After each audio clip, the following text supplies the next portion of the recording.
O lugar que é bom pra mim é onde eu quiser estar.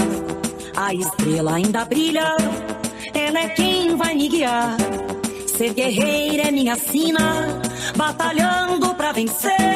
Tenho voz pra ser ouvida, tenho sonhos pra viver. Não vão mais conseguir me anular, me calar. Ninguém vai me impedir de cantar e lutar. Seja em casa, no campo, na rua ou na praça, chega de mordaça, agora eu vou falar. Porque eu sou mulher pra fazer acontecer. Eu sou uma delas, são elas por elas, ocupando os espaços de poder. Porque eu sou mulher pra fazer acontecer. Eu sou uma delas, são elas por elas, ocupando os espaços de poder.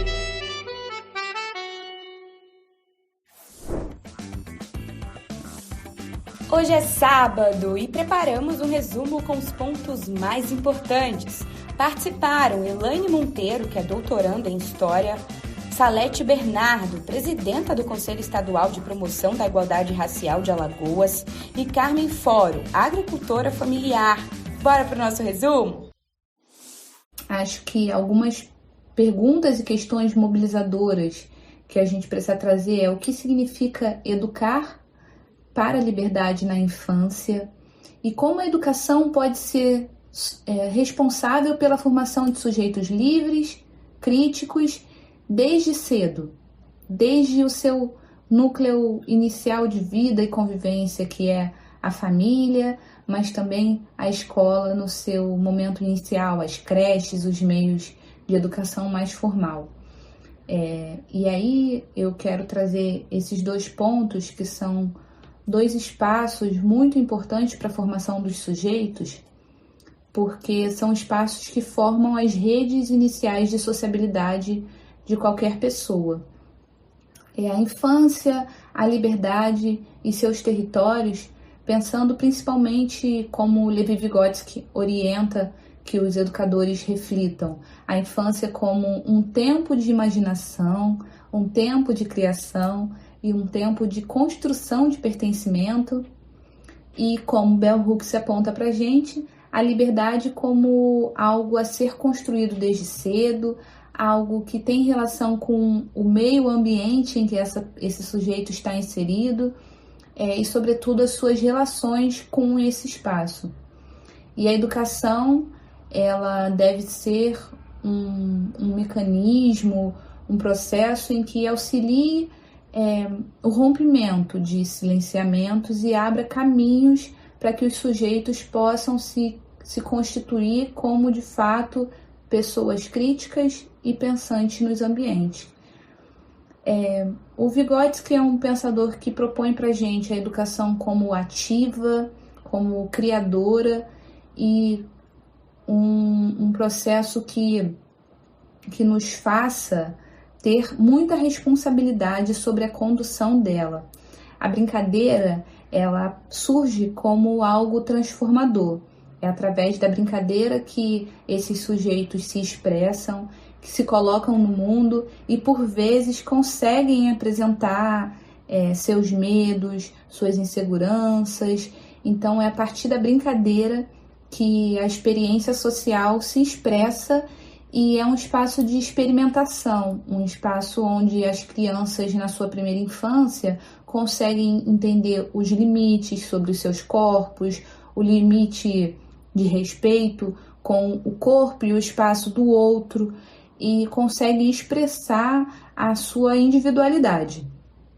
E aí é importante compreender que o aprendizado, ele é um espaço, ele é um momento da vida que é cotidiano e contínuo até a fase adulta. Então, nós iniciamos o nosso processo de vida com aprendizados, mas ao longo da nossa vida, vamos experimentando processos de aprendizados diversos que nós, enfim, aqui, inclusive agora, estamos em um processo desse de aprendizado que precisa ser afetivo, colaborativo, como um todo ele é cooperativo e coletivo, né? E eu começo explicando, né, porque basicamente muita gente vê, entende o racismo, mas não mistura muito com a discriminação, né? Então, racismo é a discriminação e a desigualdade que uma pessoa ou um grupo enfrenta com base na sua raça e etnia. E o racismo no Brasil ele tem uma especificidade muito grande, porque quando fala com base na sua raça ou etnia, a raça brasileira é uma raça misturada, né? Nós somos mestiços devido à nossa racialização, que foi com indígenas, portugueses e os africanos, que foram escravizados. Então, basicamente, a base brasileira ela é mestiça, mas o racismo no Brasil não é só sobre raça, é principalmente sobre cor de pele. Então, quanto mais retinta é a pessoa, quanto mais preta é a pessoa, mais essa pessoa sofre racismo. E sexismo, por outro lado, é a discriminação baseada no gênero, muitas vezes que é manifestada com preconceito contra a mulher. E a gente escuta muito essa questão do sexismo e perpetuamos eles e continuamos a falar sobre eles no sentido mulher na direção, perigo constante, o lugar da mulher pilotando fogão, né? E então a gente percebe e ainda diz assim, mulheres em áreas de trabalho que é de homem, trabalho braçal é trabalho de homem, né? E aí um entrelaçamento, né, do racismo e o sexismo é quando olhamos para meninas que enfrentam tanto o racismo como o sexismo, é entender essa interseccionalidade, que é a intersecção de várias formas de opressão. Então, meninas de grupos raciais marginalizados, como as meninas negras ou as indígenas, enfrentam uma forma ampliada do racismo, da discriminação, que é a combinação dos dois, né, do fenômeno dos dois. Então, meninas de minorias raciais podem ter menos acesso a instituições de ensino de qualidade, podem sofrer bullying, né, e discriminação, que afeta muitas vezes o seu desempenho e autoestima. Na área da saúde, as mulheres negras, as meninas negras e as jovens e as mulheres negras costumam ter acesso limitado aos cuidados de saúde, enfrentam preconceito que impactam no seu tratamento. Então, a gente tem estatísticas que mostram que uma mulher branca consegue fazer o mínimo que a saúde pede, que são os 8 consultas pré-natais, e que mulheres negras geralmente não conseguem nem fazer 5, muito menos 4 consultas. E aí a gente mostra não só a discriminação referente à cor, mas também à classe social, porque quem procura o SUS não são pessoas ricas, né? Na questão das violências, meninas que pertencem a esses grupos mais vulneráveis têm um número mais incidente de violência de gênero e racial. E aí as violências domésticas, o assédio é muito maior e a exploração sexual. E tudo isso a gente entende que é a falta de representatividade em cargos de liderança, né, de mídias, de espaços de decisão, significa que as vozes e as necessidades dessas meninas são frequentemente ignoradas, perpetuando, então, esse ciclo de desigualdade. E aí o racismo e o sexismo, ao se entrelaçarem, criam um sistema estrutural de opressão, que particularmente é devastador para essas meninas. Esse sistema não é apenas uma série de ações isoladas, é uma rede complexa de normas, valores, de políticas que perpetua essa desigualdade.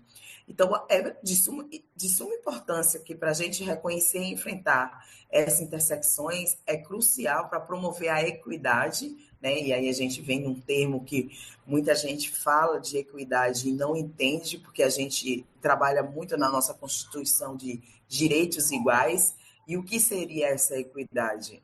Equidade é dizer que nós não somos iguais, é tratar as pessoas de formas diferentes para que essas diferenças façam com que todos atinjam essa igualdade, né? E os direitos das meninas. E aí eu venho para um outro conceito, né? Que a questão do racismo é a crença de que as raças possuem características distintas que as colocam em hierarquias de valor. Então, a raça branca é considerada a raça pura, a raça superior. E em nós ainda ouvimos, tipo, eu estou com inveja branca de você. E aí isso quer dizer o quê? Que a inveja é uma inveja negra e a inveja branca é ruim e que a inveja branca é uma inveja boa, né?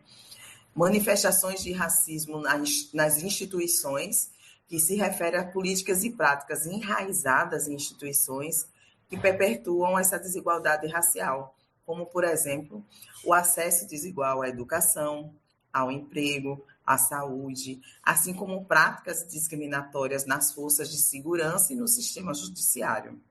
Angela Davis, em 2016, afirma que o encarceramento de mulheres negras é uma extensão das formas históricas de controle social impostos à população negra desde o período colonial.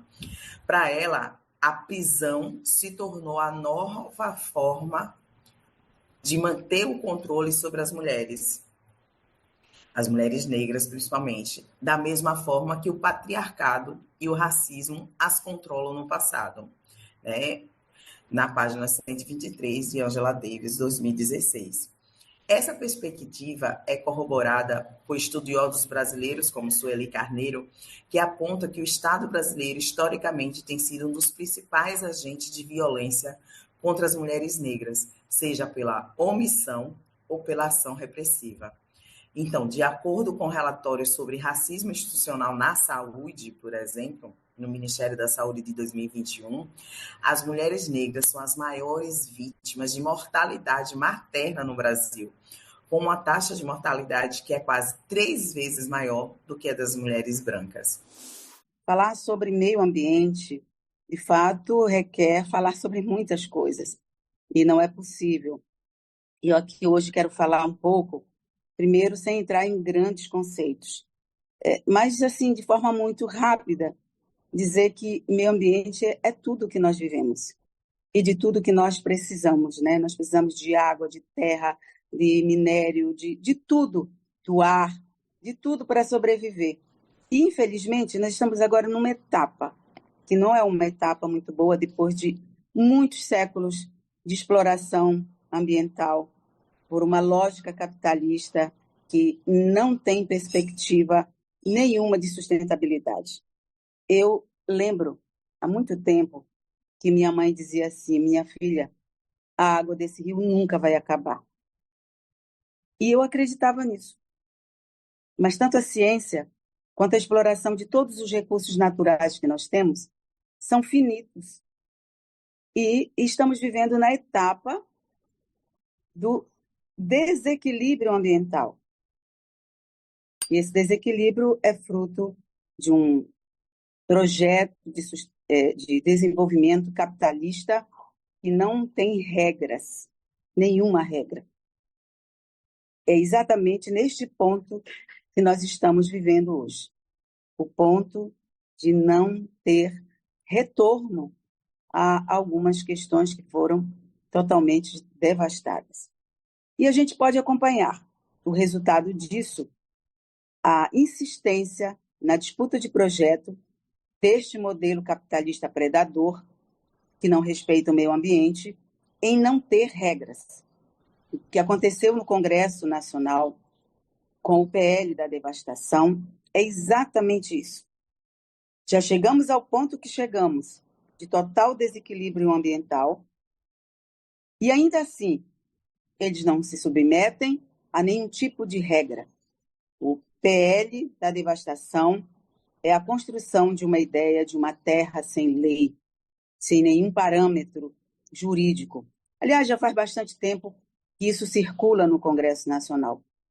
E não só esse PL, mas outras leis que tiram direitos, como, por exemplo, a demarcação das terras indígenas, que tiram direitos cotidianamente das populações viverem e preservarem, que os indígenas, os quilombolas, os ribeirinhos, as comunidades tradicionais, os pescadores, essa galera tem segurado muito, né, o não avanço de tudo isso.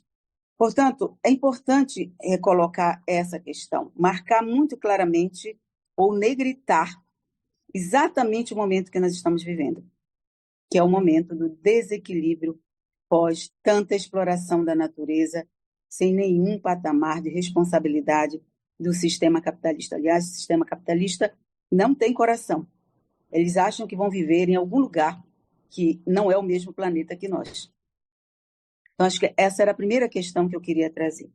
A segunda questão, que eu considero da máxima importância, que é um assunto voltado para nós mulheres. Todos os dados científicos demonstram que no atual estágio que nós estamos vivendo de mudanças climáticas, né, causadas por desmatamento, por queimadas, por exploração sem nenhuma regra, este atual momento ele aflige ou atinge as pessoas de forma diferente. Como diz a ONU, é desproporcional como as mudanças climáticas afetam as mulheres e meninas. De acordo com os dados da ONU, 158 milhões de mulheres ficarão em condições de mais pobreza e desigualdade com a crise climática. E 236 milhões de pessoas entrarão num ciclo de insegurança alimentar. Falando desses dados, para expressar um pouco tudo que tem se estudado sobre os impactos, eu não chamaria de impacto, eu chamaria dos danos causados pelas mudanças climáticas, que com a emissão de gases nos levam a essa situação.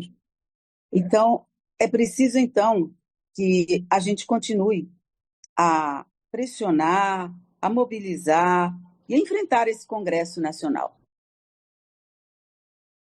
Coração muito grande hoje que pulsa para a morte no Congresso Nacional, que são essas leis que retiram qualquer possibilidade de vida para nós. Eu fico pensando o desastre que nós vamos viver em pleno ano da COP30 sobre sobre este PL, né? Autorização dos licenciamentos. E é bom sempre, quando a gente fala sobre outras questões, é bom a gente falar do lugar de onde a gente vive. Eu sou uma cabocla da Amazônia e eu sei o que significa tudo isso.